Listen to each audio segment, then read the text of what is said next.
Bonjour, je m'appelle Laurent Godel, je travaille en fait comme consultant dans l'équipe Dynamics avec une spécialité en fait sur le retail, sur notre solution retail au sens large, donc qui part du CRM qui va jusqu'à l'encaissement. L'objectif en fait de cette présentation, c'est de la scénariser pour présenter en fait les différents composants de Dynamics 365 et notamment un scénario qui va nous permettre en fait de cibler des clients qui ont abandonné en fait un panier sur le site d'achat en ligne et pour lesquels on va leur proposer en fait une promotion de 10% sur les articles qu'ils ont abandonnés à condition qu'ils viennent en fait en boutique. Cela permet bien évidemment de faire également du cross-selling, de l'upselling et de capter le client en fait en boutique. Voilà. Donc ce scénario va se présenter sur différentes composantes de Dynamics avec différents rôles. Donc on avait à l'écran en fait les différents rôles. Sarah qui est notre cliente, Cathy qui s'occupera en fait de la première étape qui est de la campagne marketing, Alex qui sera le vendeur en magasin qui accueillera en fait Sarah et Laurence notre brand manager qui elle en fait a le cockpit je dirais d'analyse du comportement des clients, du comportement de son enseigne et des résultats et de son enseigne. Voilà donc notre premier acteur qui est Cathy va avoir à disposition un outil qui est Dynamics Marketing et qui va lui permettre en fait de cibler ses clients sur la campagne marketing. Cibler ses clients, c'est tout d'abord en fait créer une campagne avec un certain nombre de segments. Ces segments, en l'occurrence ici, on privilégie de rechercher en tout cas les clients qui sont passés sur le web et qui ont mis des produits dans leur panier et qui l'ont abandonné. Donc on a une première étape qui est le ciblage et ensuite une deuxième étape qui va être de réaliser un mail, de construire un mail contextuel. Celui-ci va nous permettre en fait d'insérer pour chaque client les produits qu'il a mis dans son panier et lui proposer une remise, une promotion en tout cas lorsqu'il va venir en faire l'acquisition en magasin. Donc une construction d'email intelligente bien ciblée sur chacun des clients. Campagne qui part par mail et maintenant donc on va se positionner dans la réception de notre client en magasin, l'accueil de notre client en magasin et ça c'est donc Alex qui va s'en charger avec les outils qu'il a à disposition. Lui n'est plus au marketing, son outil principal, Alex est un vendeur, donc son outil principal en fait c'est Dynamics Retail Point of Sales, notre solution en fait d'encaissement. Donc cette solution d'encaissement, c'est une solution qui est tactile, donc on pourra l'utiliser sur différents devices, un PC, une tablette, un smartphone, pour accompagner, en fait, pas seulement pour encaisser, mais pour accompagner le client dans le magasin. Donc la première chose que va pouvoir faire Alex, en l'occurrence, c'est identifier Sarah. Alors on peut identifier Sarah par différentes méthodes technologiques, mais bon, là on va être assez basique et on va identifier Sarah tout simplement en saisissant son nom dans une barre de recherche et en allant demander en fait au système, à Dynamics 365, d'aller identifier Sarah. Donc on a bien ici, il nous retrouve en fait une Sarah. On aurait pu l'identifier par son mail, par son numéro de téléphone, par une partie de son adresse. Et là, tout simplement, en cliquant ici, je vais pouvoir ouvrir et avoir quelques informations sur Sarah. Donc, au niveau de l'encaissement, en mobilité ou en point fixe, je vais pouvoir déjà connaître un peu mieux mon client, savoir qu'il est encarté, qu'elle a une carte de fidélité, qu'elle a déjà fait quelques achats sur une approche omnicanal parce qu'elle a acheté sur le web, elle a acheté dans d'autres magasins. Donc on retrouve en fait l'ensemble de ces achats qui sont ici. Et ces paniers abandonnés qui se matérialisent sous forme de wishlist ici. Et donc notamment mon premier panier qui est un panier abandonné sur des articles féminins où je retrouve mes deux articles qui ont été intégrés en fait dans la campagne marketing. Donc l'un de ces deux articles bien évidemment intéresse Sarah et c'est un peu pour ça qu'elle est arrivée en boutique.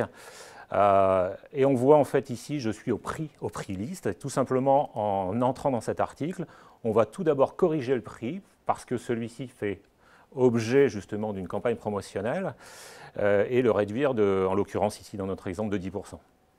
Donc Sarah est intéressée par cet article. Le violet ne lui convient pas bien, elle le préférerait en noir. Et donc là, je vais pouvoir déjà m'assurer de la disponibilité. Donc tout simplement, ici, en allant chercher, en affichant l'ensemble des variantes étant l'ensemble des variantes de taille et de couleur, Et en cliquant ici, je peux m'apercevoir de la disponibilité de ce produit en magasin. Donc on s'aperçoit que j'ai beaucoup de violets. Malheureusement, ici, on s'aperçoit que dans la taille que nous demande Sarah, qui est le 8 ici, eh bien, je n'ai pas de stock. Alors, je n'ai pas de stock, l'objectif étant bien évidemment de ne pas perdre la vente. Donc, je vais pouvoir essayer de m'assurer déjà comment je peux satisfaire Sarah. Tout simplement en cliquant en fait, dans cette boîte ici, j'ai plusieurs possibilités. Vendre maintenant, bien évidemment, ce n'est pas possible, je n'ai pas le produit.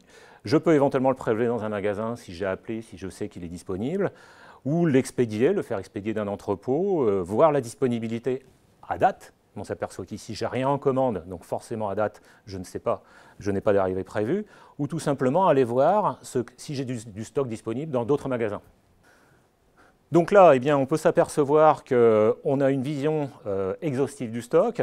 Malheureusement, on voit également les entrepôts, pas de disponibilité dans les entrepôts, probablement un produit qui n'est pas en réassort, mais on a la chance en fait de pouvoir voir que l'on a un petit peu de disponibilité sur 2 autres magasins, un à Chicago, un à New York, et notamment à New York avec un produit qui est réservé, mais encore 3 disponibles. Donc, je peux proposer à Sarah, bien évidemment, soit d'aller le chercher à New York, mais ça fait un peu loin, donc je vais lui proposer en fait de lui faire expédier par le magasin de New York. Donc il me suffit pour ça de sélectionner ce magasin, de lui proposer ici d'expédier le produit, et à ce moment-là, Dynamics 365 me propose en fait de créer une commande client parce que c'est quelque chose qui va rentrer en fait dans le circuit logistique de l'omnicanalité, à partir de chacun des magasins ou des entrepôts, de pouvoir expédier au titre de commande client. Donc je crée ma commande. À partir du moment où j'ai une adresse de départ et une adresse d'arrivée, je suis capable de proposer différents modes d'expédition. En l'occurrence, ici, j'ai 2 modes d'expédition proposés et j'en choisis un, peut-être, qui peut me calculer également des frais. Sarah étant une très bonne cliente, je ne vais pas lui facturer de frais et je vais laisser en fait cette expédition gratuite. Je valide. C'est une commande. À partir de quand je lui expédie, il me propose aujourd'hui 16 octobre. Je peux choisir une autre date ou valider en fait le 16 octobre. Et là, le système me remplit en fait un ticket, m'établit un ticket avec mon produit expédié de New York à l'adresse de Sarah. C'est bien une taille 8 en couleur noire et du style régular. Je n'ai plus qu'à valider. Au passage, avant de valider, m'assurer qu'on a bien appliqué la promotion de 10%. Pour ça, j'ai juste à cliquer en fait, sur le petit onglet ligne ici. Je peux vérifier en fait, qu'on a bien effectivement appliqué les 10% au titre de la campagne marketing, de retargeting, et Sarah étant déjà client Gold, bénéficiant également de 5% supplémentaires. Paiement. Je vais bien évidemment m'assurer maintenant du paiement. Alors, différentes possibilités. Soit Sarah paiera à réception, soit Sarah paye la totalité dans mon magasin. Mais généralement, la reconnaissance du revenu est différente. Et dans mon cas, c'est quand même New York qui vend. Donc, je peux m'assurer simplement de prendre un acompte et demander en fait à régler simplement l'acompte ou l'acompte plus également une garantie sur carte de crédit. Je valide mon acompte. Il me suffit de choisir le mode de paiement, dans ce cas-là ici, du cash. J'ai 8,50 € à régler, Sarah me donne un billet de 10. Je lui propose de lui envoyer en fait la facture et le ticket par mail, parce qu'elle accepte. Donc il me suffit de valider et de lui rendre la monnaie sur la compte payé. Voilà.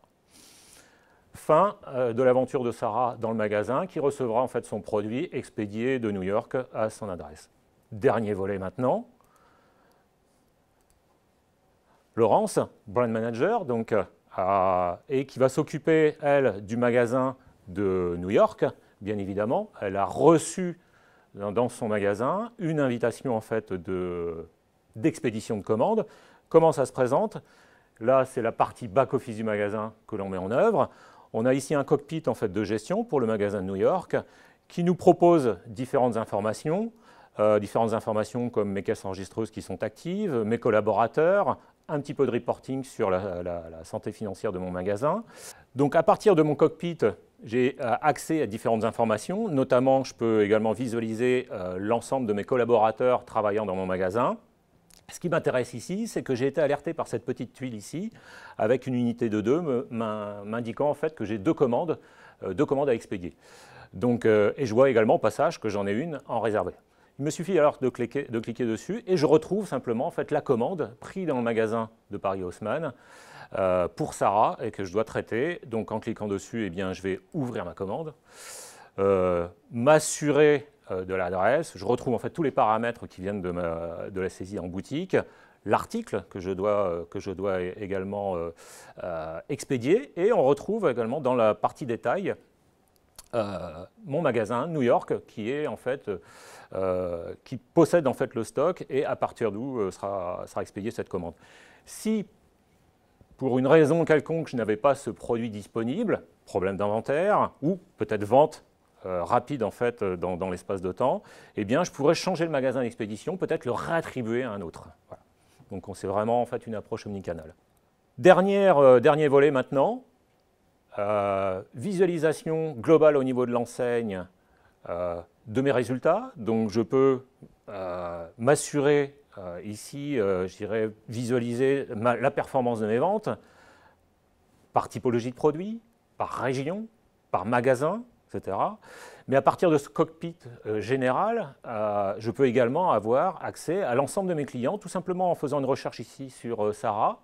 Sarah est identifiée, tout simplement en cliquant dessus, je vais avoir une vue exhaustive, 360, qui va mixer ce que je lui ai vendu en magasin, qui va mixer également des informations des campagnes marketing. En l'occurrence ici, je vais pouvoir voir qu'elle est habituée de fréquentation du magasin de Paris Haussmann, identifier éventuellement ses réclamations, se peut qu'on ait eu quelques problèmes avec certains produits, m'assurer de sa fidélité par son nombre de points. On s'aperçoit qu'elle est gold, elle est pas loin en fait du statut platine.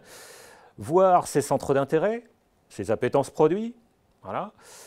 Pourquoi pas également zoomer à partir de ce cockpit 360 en fait, sur le détail en fait, de ses commandes et pourquoi pas interagir encore une fois sur les expéditions, sur les commandes ou sur les factures ou sur toutes les relations que je peux avoir avec Sarah.